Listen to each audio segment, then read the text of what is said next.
Kumustahin naman namin, ano bang balita po ninyo sa ating dating Pangulong Rodrigo Duterte doon po sa ICC? Kumusta po ang kanyang pagdiriwang ng Pasko? Mukhang malungkot kasi nasabi na po.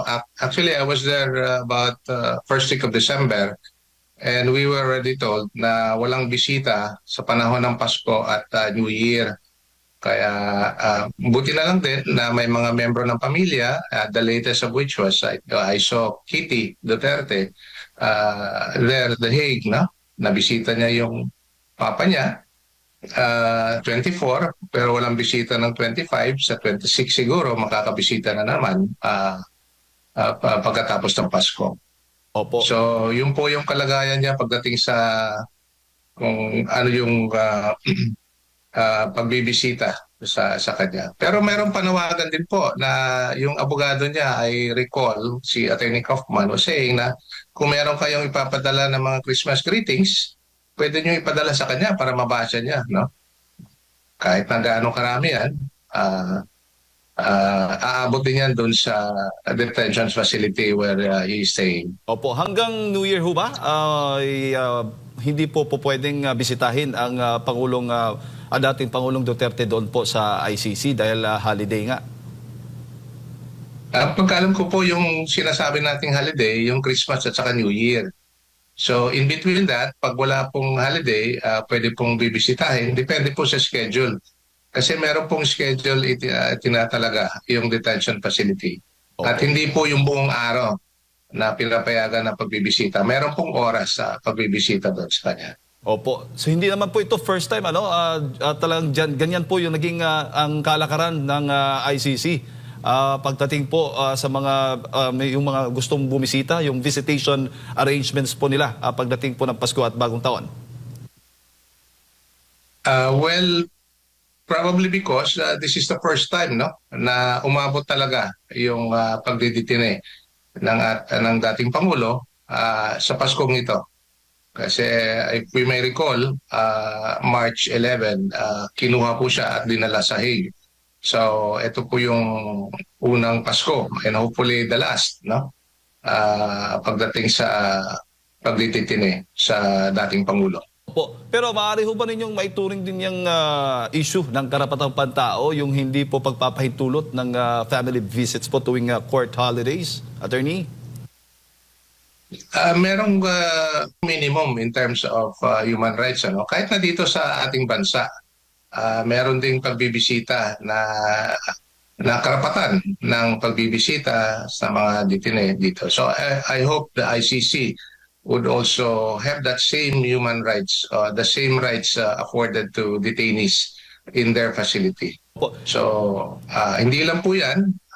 Alam po natin na dito medyo maluwag ng konti pagdating sa hindi lang pagbibisita, kahit na yung pagdadala ng pagkain galing sa labas, lalo na yung mga pagkain na gustong-gusto ng detained person, no? Dito sa atin. Pero doon po, hindi po pinapayagan yung mga pagkain na gustong-gusto ng ating dating Pangulo. Opo. So yung pagkain lang po ng detention facility ang kinakain niya. Opo. Attorney, sinong mga nandoon po? Nabanggit po ninyo kanina si Kitty Duterte ay nandoon ngayon sa The Hague. Sino pa po mga miyembro ng pamilya Duterte ang nandoon po ngayon? Yun po ang alam ko lang po, si Kitty, and I suppose she's accompanied by her mother, si Hanilet. When I was there, nagkataon din na when I was there at The Hague, nagkataon din na si VP Sara was there. So we were able to meet together with the Filipino communities doon sa Hague. Opo. Grabe yung suporta, if I may say about the Filipino community there, grabe yung suporta ng Filipino community sa Hague, ano? Walang mintis, patuloy, at kahit na anong klaseng panahon, malamig man o mainit, at during this time, sobrang lamig, pero nandun pa rin sila, naghihintay sa paglabas ng ating dating Pangulo. Opo. Attorney, alam naman po natin na gustong talagang malaman ng ating mga kababayan yung magiging kapalaran ng dating Pangulong Rodrigo Duterte. Ano ho ba yung magiging direksyon po nitong kaso po niya dyan sa ICC? Ang pagkaalam ko, ang pending ngayon na application, ang tawag doon application, ang tawag natin dito sa lokal na our domestic judicial system, a motion, ano? Yung motion na kapending doon, it's actually an appeal on jurisdiction. Their application for jurisdiction was denied by the pre-trial chamber, and now it is being heard by the appeals chamber. So yun po ang hinihintay natin na resolution na manggagaling sa ICC. The latest of which is, if I recall, both parties or all parties have already submitted their comments or their brief, we call it appeal brief, on the issue of jurisdiction. Pero lately, yung appeals chamber ay nagpalabas ng order na kung pwede dagdagan pa yung mga komento o argumento ng mga partidos patungkol sa issue ng jurisdiction. So mukhang matindi yung pag-aaral ng ICC patungkol dito. If I may just probably make an opinion na kung if that will be denied, then trial will proceed. But if that will be granted, then obviously there is no case to be heard before the ICC. At makakalaya na ang dating Pangulo at makakauwi na sa Pilipinas kung the issue of jurisdiction will be granted. The lack of jurisdiction will be granted as prayed for by the former president. Opo. So yung issue po ng pagpapalabas kay attorney kay dating Pangulo Rodrigo Duterte, attorney noong una, 'di ba binasura po yung kanyang apela noon. Wala na po 'yon. Wala na pong po pwedeng remedyo noon. So ngayon nasa issue po ng jurisdiction na. Yung una po, ibinasura yung application to dismiss the case on grounds of jurisdiction. Kaya inapila po nila sa appeals chamber. Yung denial din, there's a similar case or similar application that I filed. When I say they, I'm referring to the defense team of the former president, headed by Attorney Nicholas Kaufman. Yung issue on interim release, Yes.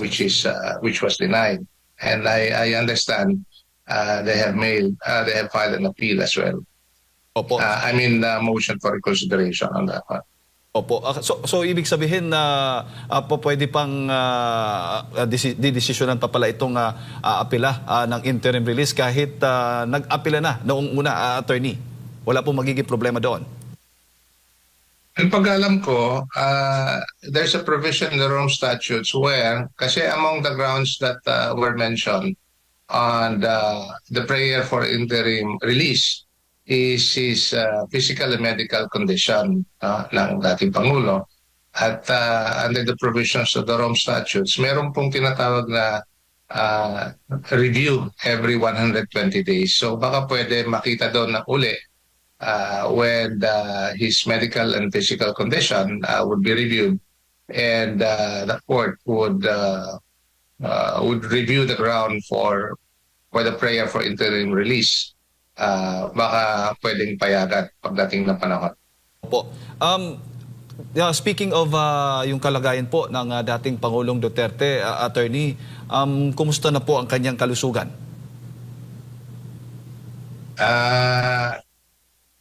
Hindi ko po siya nakita, pero intindihin na lang natin sa ganitong realidad. Siya po he is old, he's frail, and he has some medical condition. Ang pag-alam ko po, even before March 11, when he was brought to The Hague, may tinitake siya ng mga medication. So ibig sabihin po, he is under treatment for the medical condition that he has. So that said, at the fact that he's not used to that kind of weather, yung malamig doon, plus the fact na, as I've made mention earlier, na hindi siya napapakain doon sa gusto niyang kainin, kagaya ng munggo, tinola, paksiw, na isda, yung mga ganan. The simple or ordinaryong pagkain na kinakain natin, yun ang paborito niya, hindi siya makakakain. So we would expect na there's a toll on his health and in his medical condition as well. So let's continue to pray for him, for his good health, especially during this time of Christmas, that we'll be able to continue to support him, and that we will express our support para alam niya na patuloy itong laban na ito, patuloy na yung pagdadasal at pagsuporta para sa kanya. Opo, maaari po bang mabago yung sitwasyon na attorney ng dating Pangulo kung maglalabas po ng medical report na nagpapakita ng seryoso na kondisyon ng dating Pangulo? Maaari naman din po. In fact, I read one item doon sa Senate ni Attorney Kaufman na based on the medical findings, the one that was findings of the panel of medical experts that was convened by the ICC. According to them, that he's fit to stand trial, but at the same time, there is a collateral finding na he's too old to influence or even intimidate witnesses. So baka doon, it might give us some hope that they will reconsider the earlier finding of denial of interim release, because among others, sinasabi nila capable pa siya na to influence or even intimidate witnesses. Sa kalagayan niya, sa akala niyo ba he would still be able to intimidate or influence witnesses? Mukhang hindi na po. Yes. And as it turned out, based on the opinion of Attorney Kaufman, mukhang there is that finding in the panel of experts. Opo, may standard ho ba yung ICC pagdating po doon sa paghawak ng mga matatanda o may mga sakit na detainee sa kaso ito? Kaya ngayon, si dating Pangulong Duterte, kinukonsidera na nating matanda na talaga at medyo seryoso nga itong kanyang kalusugan, kalagayan. Opo, unfortunately po, wala akong alam. There is no precedence insofar as yung pagdidetine ng mga matatandang mga defendants, as we call them, and as they call them, defendants, na kahit na matanda na, kinukulong pa rin. Dito sa ating bansa kasi, may konsiderasyon pagdating sa mga matatanda. In fact, even if they're detained, where the trial is still being heard, the court would order the release upon application by the defense, no? Na mapalaya na habang nililitis yung kaso. At yun man din ang gusto natin. Hindi niya, as I have said this before, it takes full legal responsibility for what he did for the country and for the Filipino people. Pero tingnan din natin yung kalusugan ng tao para mailagay natin sa tama yung sinasabi nating hustisya.